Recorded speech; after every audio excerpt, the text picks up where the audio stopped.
difficult conversation today. I feel like my guest is fighting against what I think is really strong advice to grow his business.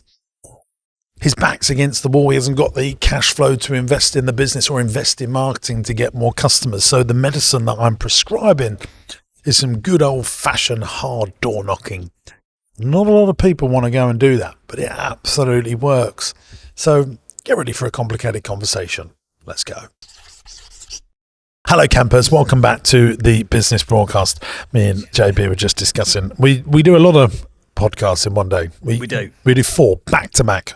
We're like 3 athletes. We're like audio athletes, aren't we? Audio athletes. That's really why they make TV. That's we were discussing this earlier before we came on air. That they make like 6 episodes of a TV show back to back. Yeah. Do you think they change as well? Oh yeah, definitely. Why don't we do that? They definitely just can't be bothered.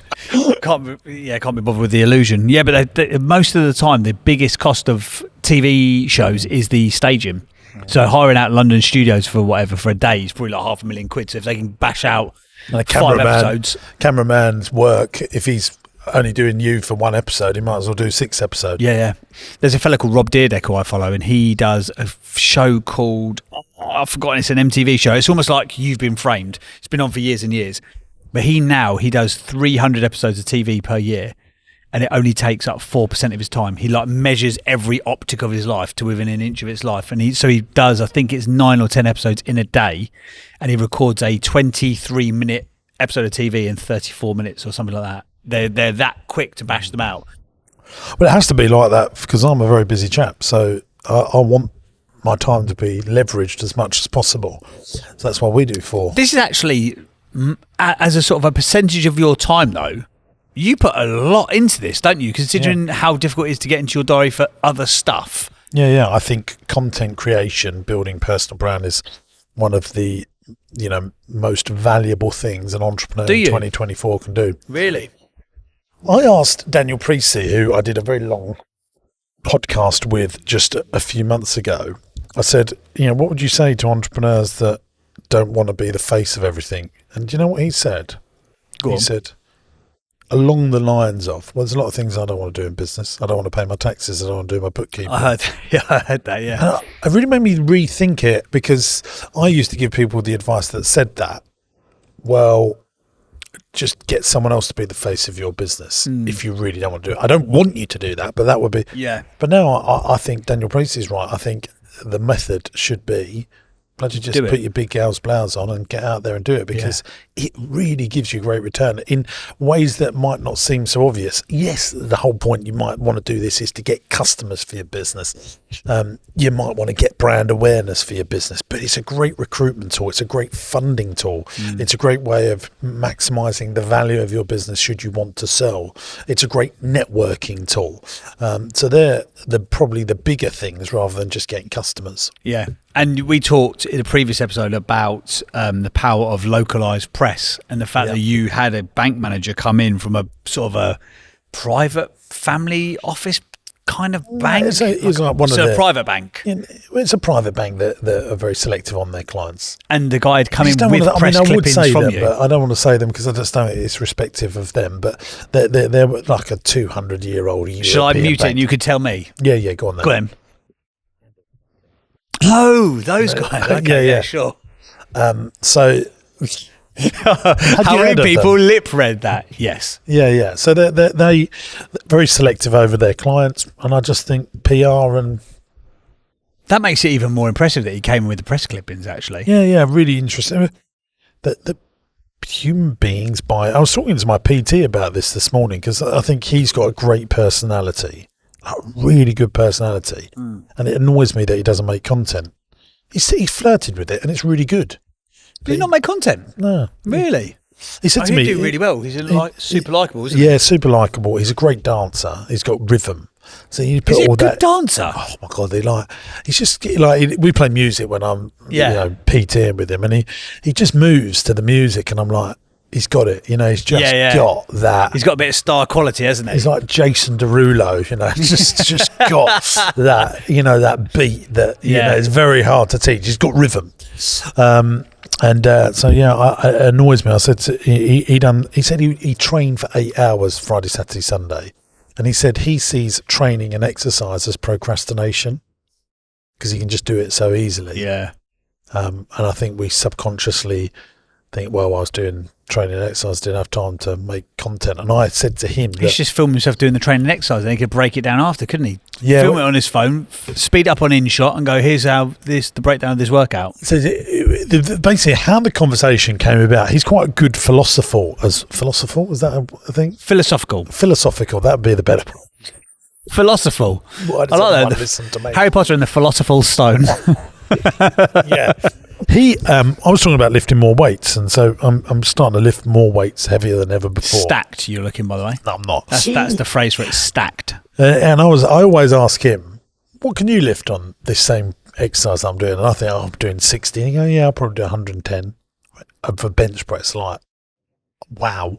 And I can't even imagine how you do that. Like, that's what I'd say to him. He said, well, when you say to me, I could just earn 15 grand a month, he said, I can't picture that, James. He said, but you can't picture lifting 110 kilograms. And it's the same, it's potato. Yeah. It's all relative, isn't it? And lived experience. He needs to be earning 15 grand a month. He is talented. He's got a brilliant personality. Yeah. But he just needs to start making content. He used to back in the day. Cause, he's very good at it. Yeah, he was really good. He's a good explainer. He's a good teacher. Yeah. I hope he listens to this podcast and realises that he's fannying around and he should be just doing it. Much like exercise, getting good at content is literally just reps and sets. You will be crap to start with. Your first podcast will be terrible. Your first YouTube video will be awful. Your first blog will be terrible. You've done it again. That's in a roundabout way. That's what I'm saying. Yeah. Yeah. Makes complete sense. What do you call that? Reps and sets. Reps and sets. Yeah, I like that. But to your point, you will get there with the 110s. It's just reps and sets. Yeah, you just got to do more of it. That's well, I'm bench pressing 60 kilograms, and weapon. I cannot believe I'm doing it. Well, good for you. It's heavy. That can you bench press? Yeah. What do you bench press? I wouldn't be 80, 90. Can you?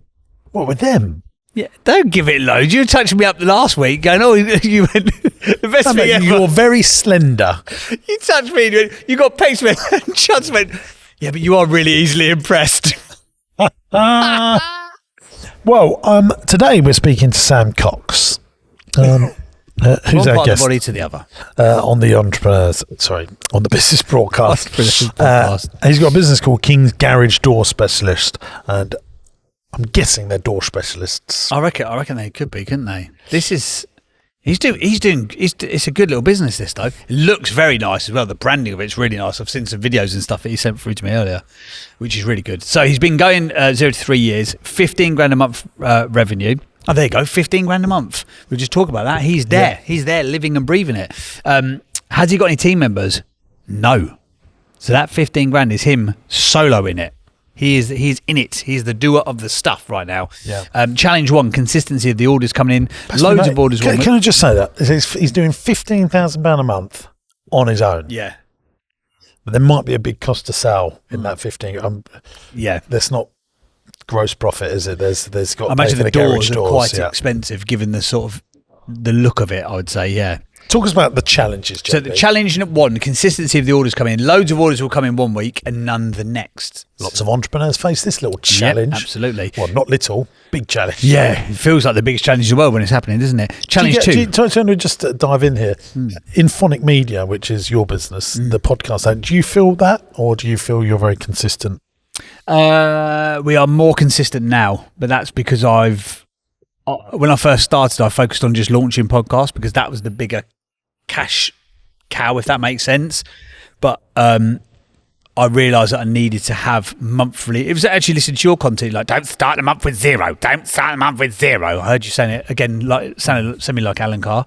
And I was like, actually, I'm doing this every month. I'm having to start from zero. So now we've built up where we've got, residually 15, 20 grand a month's worth of clients on the first of the month, every month that we start with. And I'm like, oh, that's nice. Everything's just paid. Then because otherwise I think if you're operating. How many years you've been going now? 2?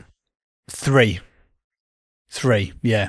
So that's just the sort of the the standard monthly ones, and then there's the launch packages. But I was focusing the other way around, and it was a shift in mindset and mentality. It's like, right, I need to. But the launch packets are more profitable, but not regular. Yes, and they then go into monthly recurring and residual income. Do you get a new lead every day, would you say? No, not every day. No, probably. And out of the leads that you get, how many are like, I can't wait to work with these people, and other people are just time vampires? I reckon I get a lead every other day, maybe one every 3 days, something like that. And I reckon 1 in 3 is hot to trot. If they've come as a word of mouth recommendation, like they won't go anywhere else as long as they got the budget for it. And sometimes, they haven't got the budget for it, but the more that we get into now, they're ready to buy. It's a consultative sale rather than a hard sell, because they've already seen what we've done. Or it goes back to content again. I've had some leads that came in recently. Someone listened. I did a podcast, which I then turned into a blog, which I then put onto Medium, which I then put onto LinkedIn articles. And then Business Insider came to me and said, could you give us a comment for something? And then from Business Insider, GB News came to me for a comment. So now all of a sudden they're like, oh, you're the guy on GB News. Or we saw your thing on GB News. But that all came from a piece of content. So we started to get a better echelon of clients. But yeah, I reckon one lead organically every 3 days that just drops into my inbox, and 1 in 3 of those will convert into a customer. And then there's like proactive stuff that we're doing as well, but the sort of the trickle-ins are 1 every 3 days. Do you said about exercise, the only way to lift the bigger weights is reps and sets. Yeah.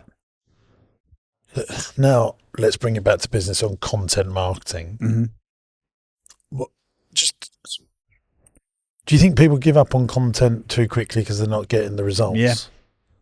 Yeah, 100%. I think the challenge sometimes starts before you even start making it, because you've got so many people now are making content for the sake of making content. Yeah. That's a bad idea. Yeah, absolutely. That's a bad idea. That whole like me too, everyone else is doing it, so I'm going to do it as well. That's dreadful. I always, we talked about this a couple of weeks ago. Whenever I start with a new podcast client, I'm like, what does podcast success look like for you?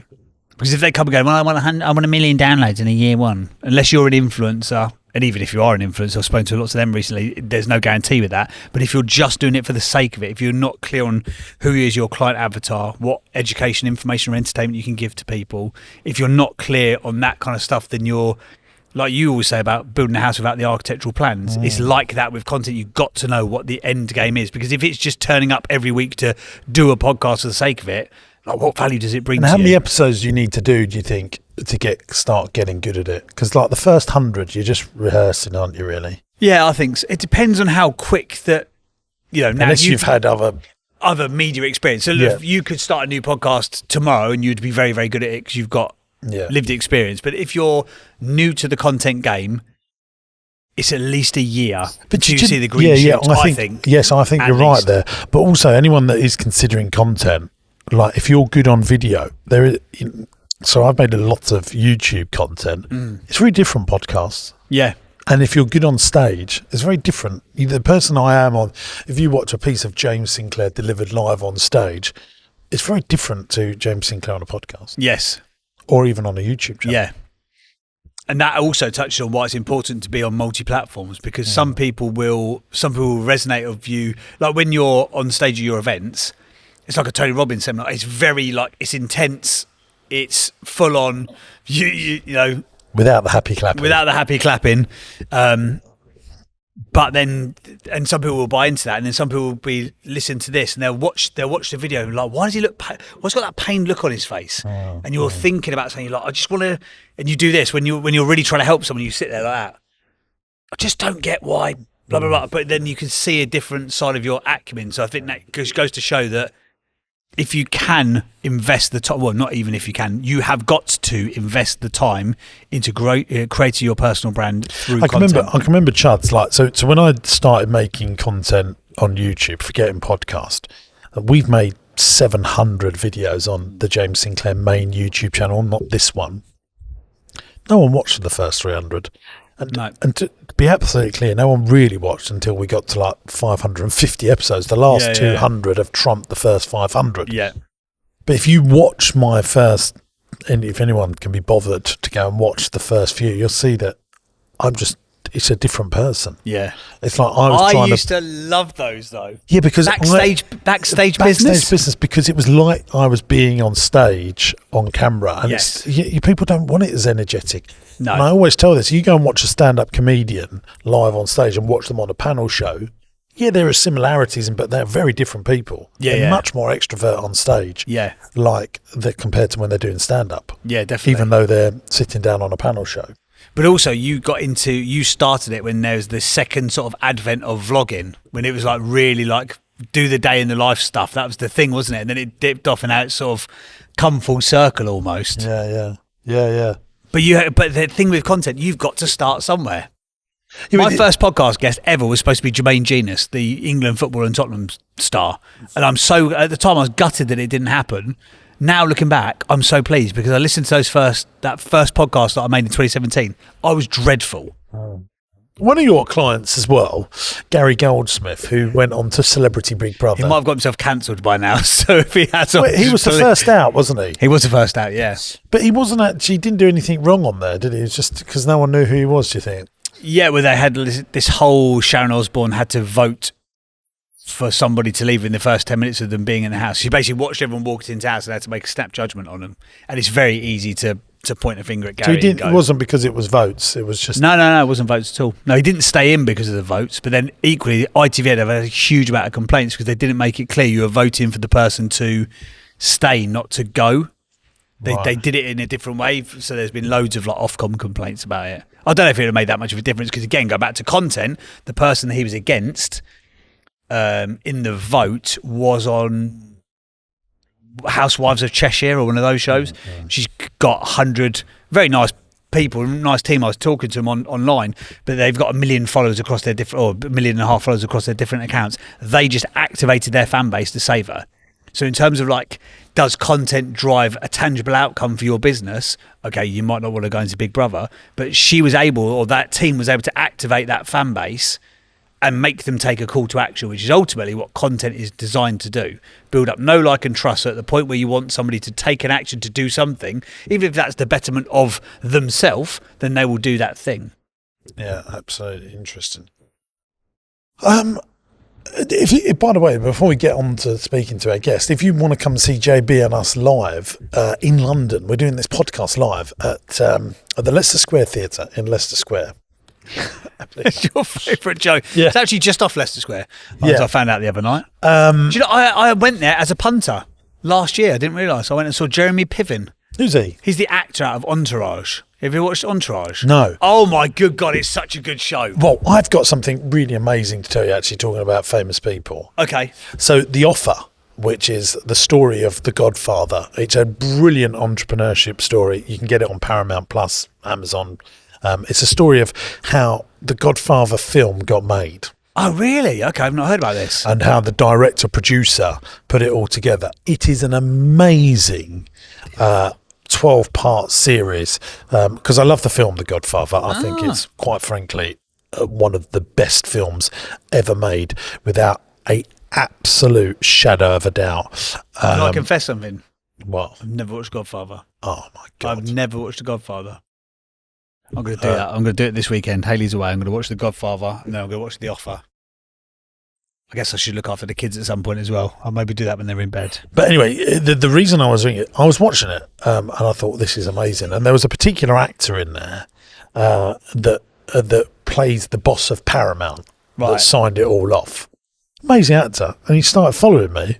And so I messaged him. I was when I saw this bloke, I'll show you the picture now. His name is Bern Gorman. He's in the Hunger Games at the moment. Oh, okay. So this was the picture, and I said, "Oh, I recognise this guy from The Offer. This actor who was the owner of Paramount or the CEO. Oh, okay. This guy. Oh, him. Yeah, he's fantastic. Yeah, and he played the part so well. But I thought someone had just taken that because like a mafia boss, or like a big boss with a big cigar, and that's his profile picture.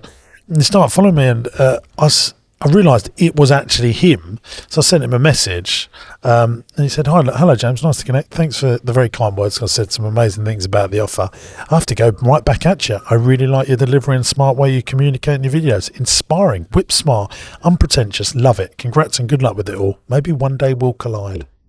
Wow. Oh, that made my weekend. That's fantastic, isn't he it? is super talented. Yes. So, yeah, I like him a lot. Another benefit of content marketing. Another benefit of You content never marketing. know what doors it's going to open for you. What about garage doors?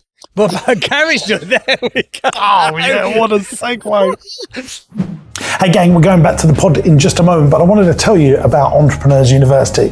This is a platform that I've created for entrepreneurs and business owners that are serious about growth. There's 100 video lessons from me on everything in business, raising finance, buying companies, property investment, and everything in between. Attached to each video is a downloadable PDF that goes into more detail about what we've learned in the video. It goes one step further than that because I've also put stuff that you won't get anywhere else onto Entrepreneurs University. The lessons go into way more detail, but not just that. You're going to get my business plans, my spreadsheets, and all the files that I use to drive the KPIs in my business.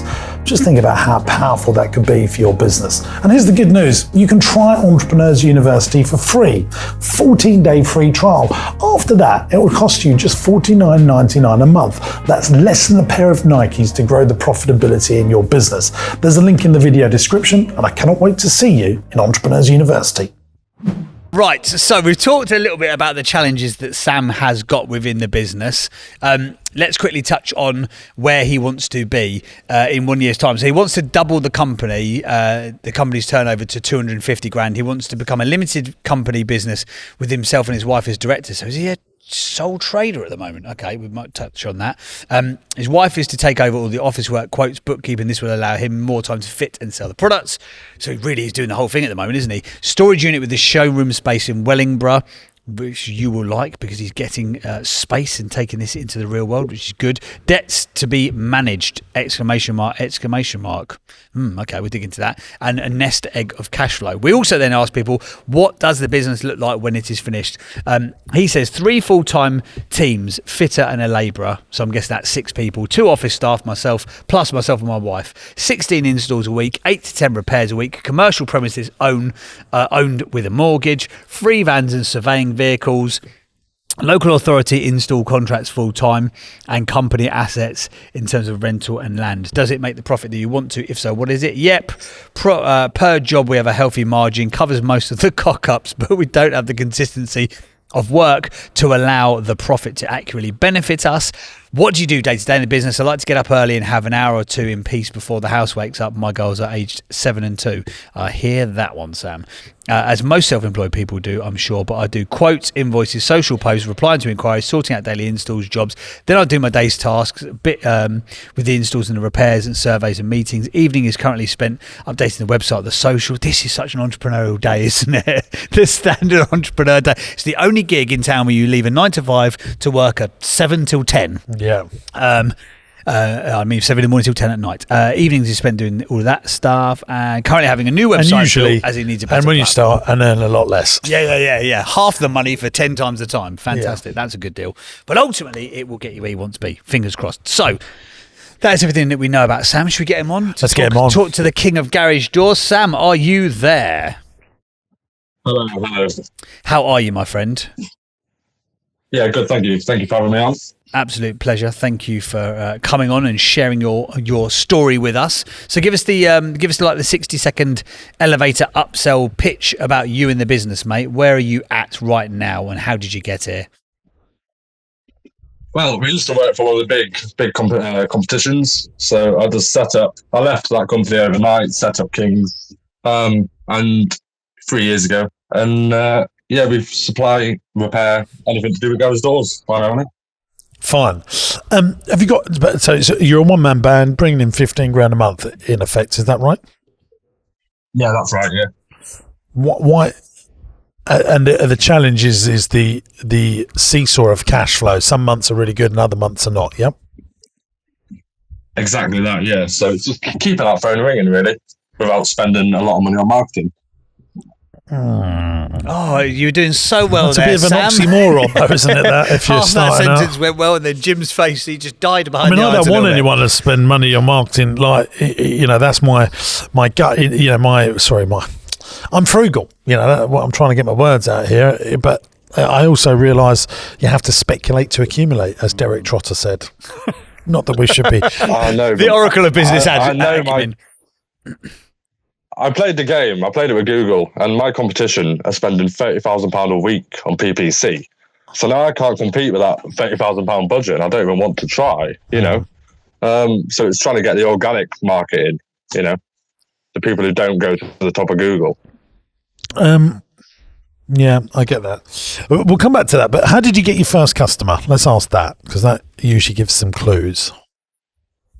Well, I was poached primarily. Someone said, "Oh, can you come and fit a garage door?" And I realised there's a lot of margin in these garage doors, so I can supply these garage doors at less than my competitors, and that's where it began, really. Are they special garage doors there? Is it like a style of garage door that you do? Oh, all types, any type, from you standard up and over garage doors to bespoke, made-to-measure insulated garage doors. We do them all. So what's the average order value? It ranges anywhere from 800 to 5,000, 10,000, depending on the cost of the door. And what do you spend on Google ads at the moment? Or Nothing. So I spend nothing at all on marketing. I mean, I think that would change the game for you. I know, but I'd rather do. I'm doing SEOs at the minute, and Yeah, but I'd you need rather to not waste money on PPC. If you're doing it right, you won't be wasting money. You should be doing SEO, but it takes time to build. And have you got? I know. The PPC I did before. I did it with Google, and they were meant to be managing it, and I was spending £500 a week, and it just wasn't producing anywhere near what I was spending. So I did that for 3 months, and it sort of scared me off. That was at the start of the business. I thought, I have to go for a load of PPC. But yeah, it scared me off, and I haven't gone back down that route, because who do you go to? I get calls every day saying they'll get me to top of Google.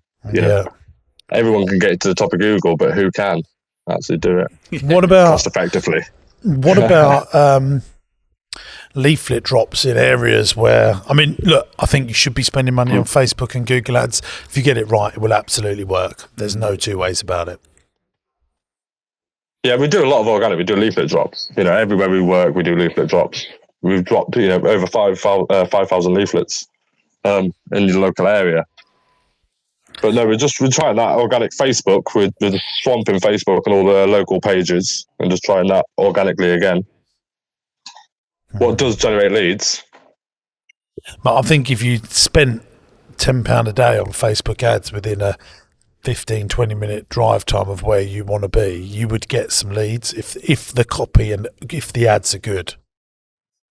It's about the quality of the ads. This is it, yeah. Like, is the copy good? The headline good? There will be, you will miss out. Like if that company is spending £30,000 a week on Facebook or Google ads, whatever you said it was, they're only doing that consistently week in, week out because they're seeing a return. Is that nationwide for 30 grand? That was nationwide. That was, yeah. You don't, like with Facebook. I don't want nationwide. Yeah, just in your area. It won't be nowhere near that, but you need to have someone that knows what they're doing. And this is it. This is the SEO package I've got. We're starting to look into that sort of thing with it, but I am scared of committing just because I've already spent a load of money and didn't see the return. SEO, being frank, mate, SEO is going to do nothing for you in the first 12 months, and your primary focus, I think, should be getting professional photos and videos and updating your website. Because that at the moment, that's your sales hub, and I don't think that's going to do, even if you drive the traffic. So if you were spending the money on Google ads, where were you bouncing them to? Were you going to a lead page, or were you bouncing them to the website? To the website, what was an old website as well. So I tried updating, but like I say, a new one is getting built at the minute and going to be rolling out soon. And that's a new one on WordPress, built by someone who does it professionally, not me. Yeah, I mean, that'll make a big difference. Yeah, and you need to getting that right is so important because the website at the moment doesn't Certain industries really work for SEO. I don't know if this industry does. I don't know if anyone's reading a blog about a garage door. I think they're just going to, you've got two forms of marketing. PPC is great, but it's very expensive. But that's intent-based marketing. They've gone onto Google.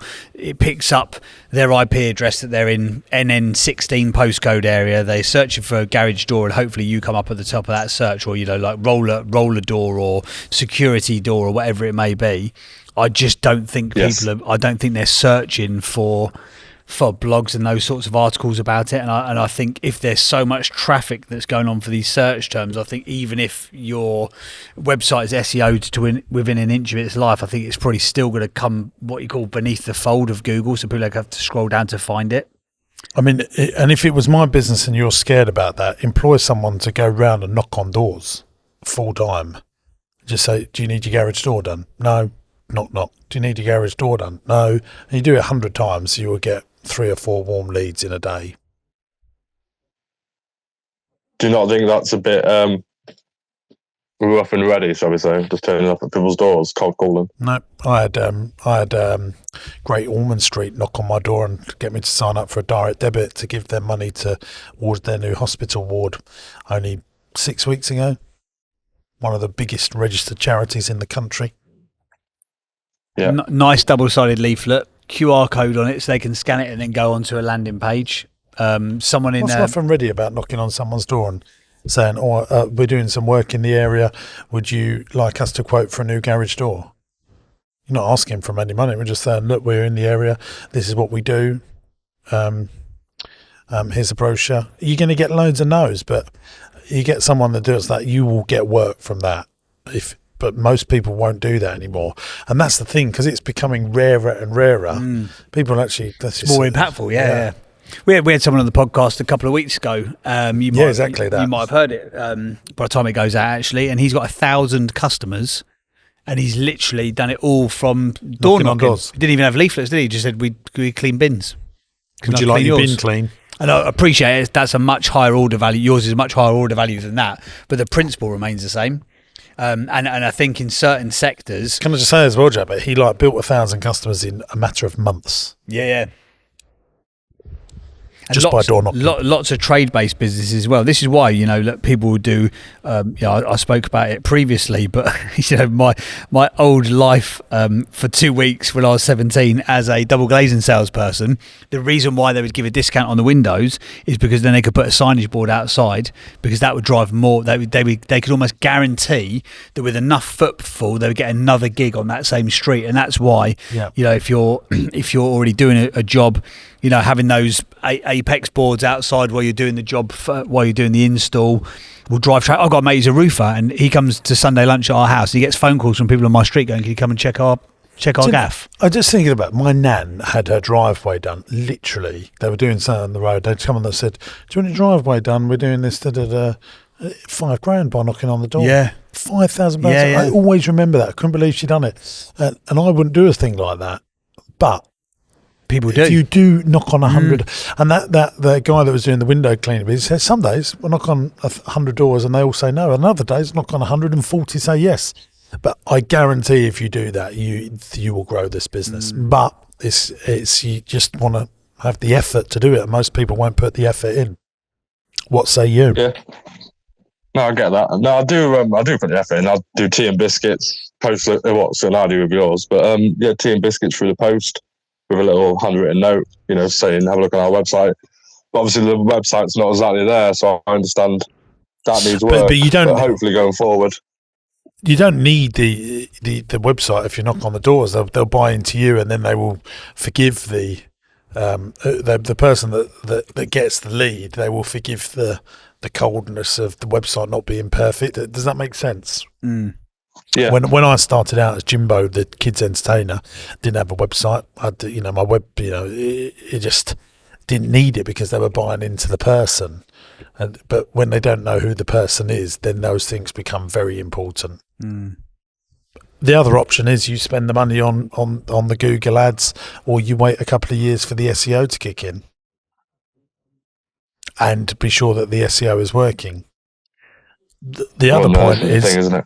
the other point is loads. And I mean, I just want to give clarity here. You know, I'm a big fan of SEO, and there's been a few little clips that my team have put out on Instagram that say, like, you know, don't worry about SEO, but you're the person I'm exactly talking to. People think, right, I've got an SEO company in, so I'll just wait till my website's optimized and wins on Google. I don't want people to be waiting around for that to happen. We should be doing proactive stuff. And then if that happens, that's a lovely little afterthought that if your website starts optimizing brilliantly.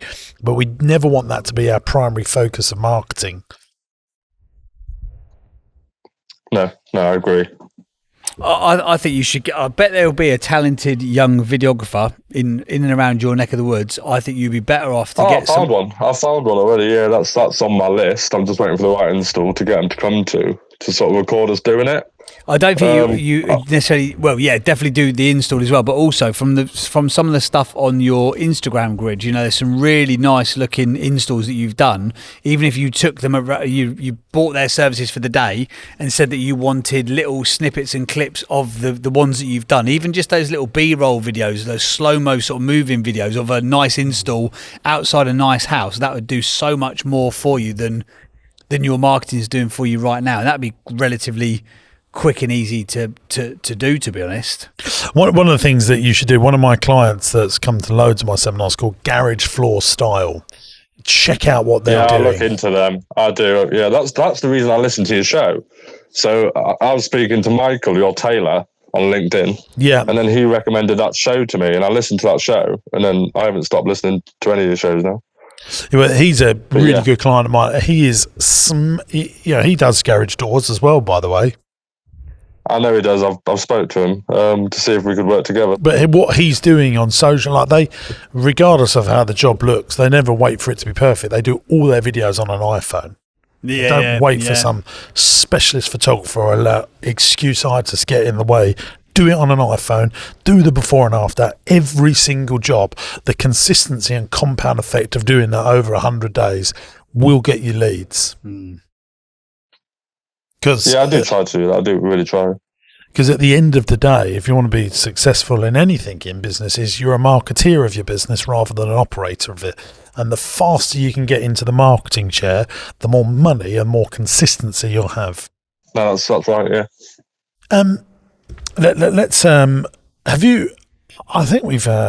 Let's just bring up your notes here. Is there anything?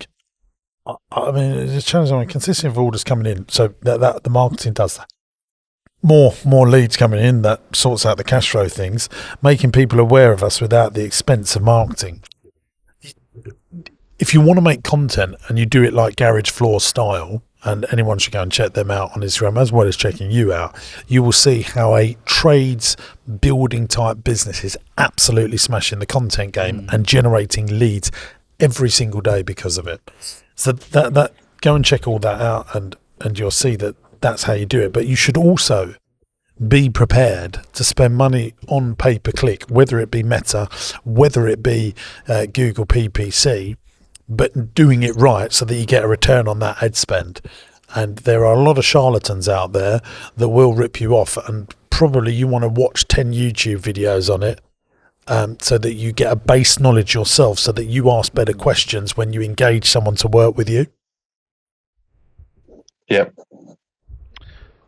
Because we've got an agency doing some PPC for us at the moment, but we've got an internal team that can do it. And we ask the agency all the right questions, keep them on their toes. Really, when you're a successful business, think of yourself as a family doctor. You don't know all the nuances of medical, but you know just enough questions to ask the specialist to make sure that you're not being told a load of baloney.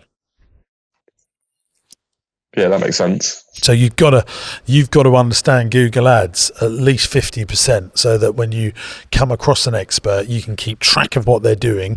You want to download the Google Ads Manager app, which I've got on my phone, so you can track your return on ad spend, see your conversions, keep on top of them, and drive the business forward for profitability. Right, you've got some questions you'd like to ask. JB, do you want to read the questions out? We'll do them together. Yeah, we've got a couple here because we are a bit short on time today, but let's just have a quick look. I think one of the... Your second question I find quite intriguing. How would I go about finding a private investment? What would you want a private investment for, Sam? So it's for the showroom and for the storage facility, really. And to sort of try and get us on a level peg via the debt we've accumulated. So yeah, just try and invest in the business, really. Just be careful you're not doing that for comfort. But I don't think a business like this needs investment. You want to own 100% of this. You don't want to give up any of it. It's yours. And if you need £1 million, and it's impossible to grow, but what do you need? 10, 20, 30, 40, 50,000 pounds? Is that the sort of thing you think? Yeah, that sort of, nothing too big. You can earn that, sort of baby. 25, 30k. You have the capacity to make that yourself. You are good enough. You are strong enough. You're just in the early years and things are a bit tough. And, this toughness, will make you a tough person. It'll make you a better business person. You don't want to give up ownership just for a quick hit of 10, 20, 30, 40, 50,000. And I know that right now it feels like that will change your life, but you just need to get good at getting customers. You need to read 10 books on getting customers. I'm going to send you my book, Getting Customers, for free. Marge is going to do that right now. Thank you. I want you to read that. I want you to understand it. I want you to go into my Entrepreneurs University. You can try it free for 14 days and do all of the marketing modules and start building yourself up as a marketeer and understand how to do this stuff. Oh, thank you for that, yeah. And by the way, all the stuff in Getting Customers, my book, and all the stuff in Entrepreneurs University, most of it, not all of it in Entrepreneurs University, but most of it is all stuff that you can do without spending any money. Well, this is the thing. It's just trying to get it organically. I believe the work's out there. And knock on doors. But I promise you, if you knock on 100 doors a day, if you by the end of doing 100, you're like, all of the anxiety of the no's will disappear. Yeah. It just will. Nice brand new uniform, nice 2-page leaflet, which won't cost you a fortune, and literally just knock on the doors. And you just, hi guys, we're from King's Garage Doors. We repair garage doors or brand new garage doors. I see you've got a garage door. Would you like us to quote for a new one? No obligation. What do you think to that? That very simple like that. I like the idea of it, especially when we're working in a local area. It's maybe an idea to do in the cul-de-sacs or whatnot when they can see what we're doing. It's just like what happens is people get 10 no's and they're like, this doesn't work. You've got to do it 100 times. Do you know? Oh, I ain't scared of no's. Do you know, on a website, I've been tracking conversion rates on a website. If we get 100 people onto Party Pieces, which is my e-commerce business website, selling party stuff, we get 100 people on. At the moment, about 2% of the people are buying. A high-performing website, best in class, will get 3%. So they get 100 visitors to a website and 3 will buy. If you got 100 knock-on doors and 1, 2 or 3 buy, you're doing well. It pays for its time as well. But that's the harsh reality of it. The brilliant thing then is that if, for example, you've got a job on a street, and make this part of your KPIs that you do not leave that street until you've leafleted every house on that street. And then you'll get another job. Oh, no, that's yeah, we do that. We do that a lot, and it has paid through. We didn't have the van sign written until a few weeks ago, but already having the van sign written, people have come up on the street and spoke to us. Yeah, you look more professional, yeah. Back of mind thinking that it's a professional business. No, but my leaflets, like I said earlier, they've got QR codes on them, so it directs them easy use. Make sure one of the things is letting us down a little bit. One of the things that you absolutely have to do is give guarantees, and if you do give guarantees, it's not bloody obvious on your website. Oh yeah, we do, but it's yeah. You just do not want that to be a Sherlock Holmes case. If you give guarantees, front and centre. No, that's a good point. I didn't realise that wasn't so obvious. I think half of the battle really with entrepreneurs and businesses is remembering, if you offer things and you keep it a secret, like, what is someone thinking in the back of their mind? How can you get over that back of mind thinking that sometimes they don't even know that it's obvious to them? Like when they go into a restaurant, if it's cold, if the seats are uncomfortable, they don't necessarily know that their ambience doesn't make them feel like they want to go there again, even if the food was okay. All these little back of mind thinking things, getting into that psychology is how you get really good in business. That's what I'm thinking about. You've got some projects that look really nice as well. So I think if your leaflet, your website definitely needs work. Definitely. I think that the leaflet, knocking on the doors, nice uniform, double-sided leaflet that won't cost you a lot. Big signage boards when you're working at a property. Because I bet if you've got those, what do you call them?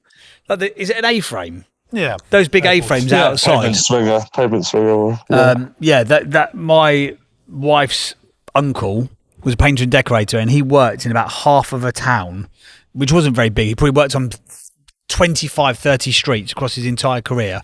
He was the most in-demand painter and decorator you could ever imagine, and he got every job came from another job. Every job was he won on the same street. So I reckon. Can we just say as well, how long have you been doing this? 3 years. Mate, it's nothing. It's like having a 3-year-old. I like reminding people of this. You haven't got a 10-year-old that's starting to know how to walk to school on their own, but you can't really leave. It takes time, this thing, it really takes time. The only way you can accelerate the growth of a business is paid for ads, or you do proactive door knocking, whether that's picking up the phone, asking people for work. It takes time, mate. No, I do get that. We're picking up, 40% of our work comes through recommendations. And that's, it's free advertising at the end of the day, isn't it? Yeah.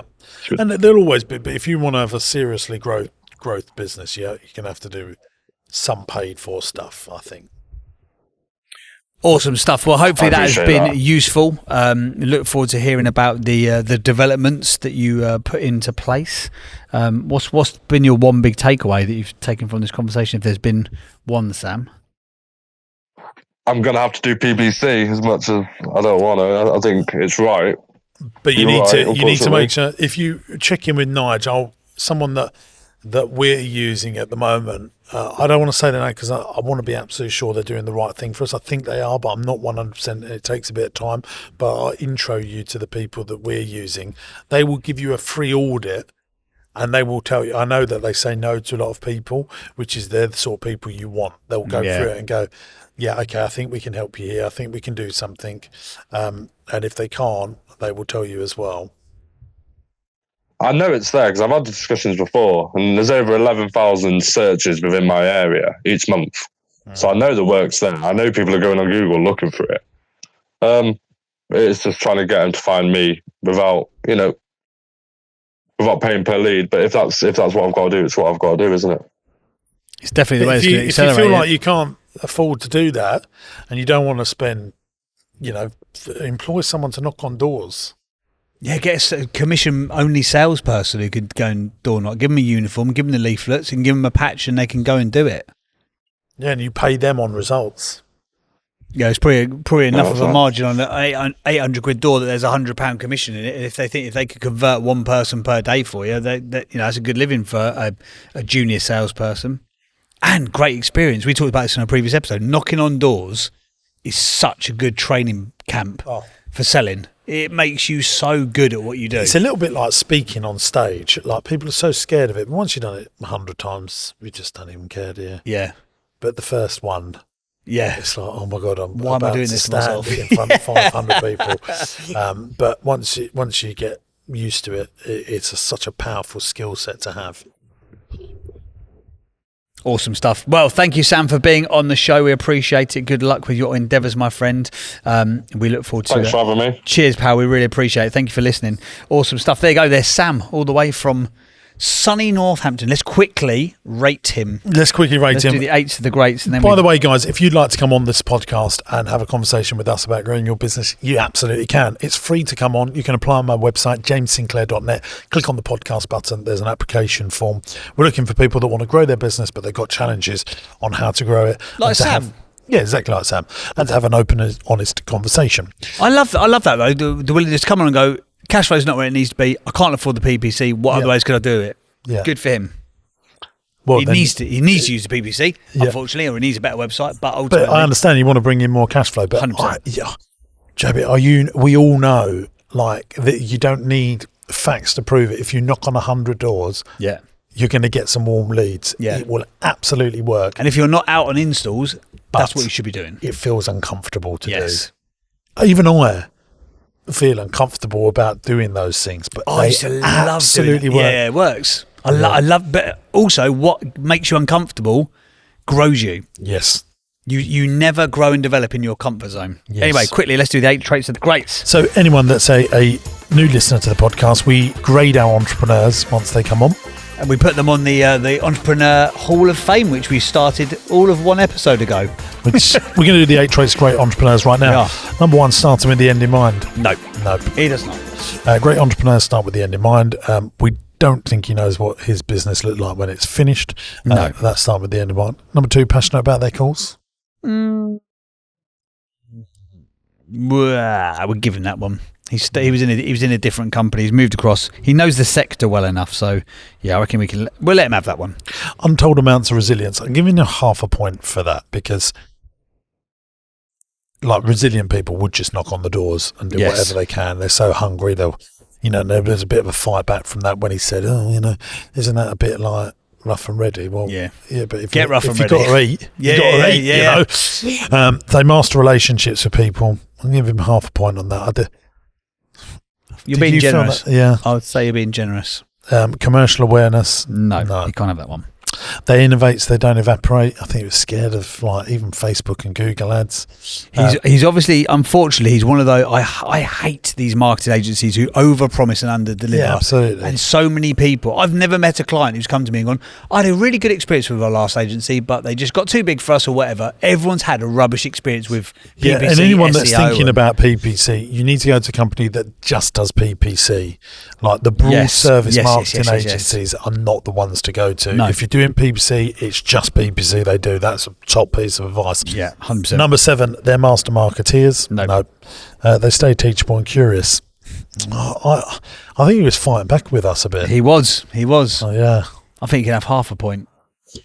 Unfortunately, when your back is against the wall, people always want to hear what they want to hear, don't they? But sometimes the thing you need to hear is the thing that is going to make you most uncomfortable. Yeah. You need to go knock on some doors and do some PPC. He did not want to hear it, but that is the reality of it. Yeah. It's just that simple. But he didn't want to hear it because he can't afford it. He doesn't want to cash flow which is and also tough. Like guys. Also, before we get on to the next show, but please don't give up your ownership in your business for such a pitiful amount of money between £10,000 and £50,000 or even £100,000. Just because it's a bit uncomfortable, you don't want to give up equity, unless you absolutely have no other choice. I've been there straight after the pandemic. Someone straight away said to me, because of my reputation in podcasting, he's like, I'll buy into your agency. What do you want? And I was like, I can't give you a price. I said, because I'm either going to undersell myself or I'm going to oversell you. And either way, it makes me uncomfortable. But there's definitely a little bit in there. I was like, it'd be nice to have 100 grand just sat in the bank, wouldn't it, to cash flow it? Investment should be to scale and to grow, not to pay for your lifestyle. Yeah, just pay for cash flow. No, 100%. That's the cash flow of the business, because I think people are prepared to sacrifice lifestyle in the early years of business, but they just want all the bills to be paid in the business. But it's complicated. This is not. But every level that you get to, this is what's been reassuring for me, that every level that you get to, you still have the same challenges, just with extra zeros on. Like every month, you don't have a cash flow challenge, but when it's payday, you've got £500,000 hit in the pocket. I know. I'm sorry, mate. Sorry to be a dampener, but there you go. It never gets easier, does it? It just gets different, or you get better. It doesn't get easier. You just get better. Yeah. Never wish your life was better. Wish you were better. 100%.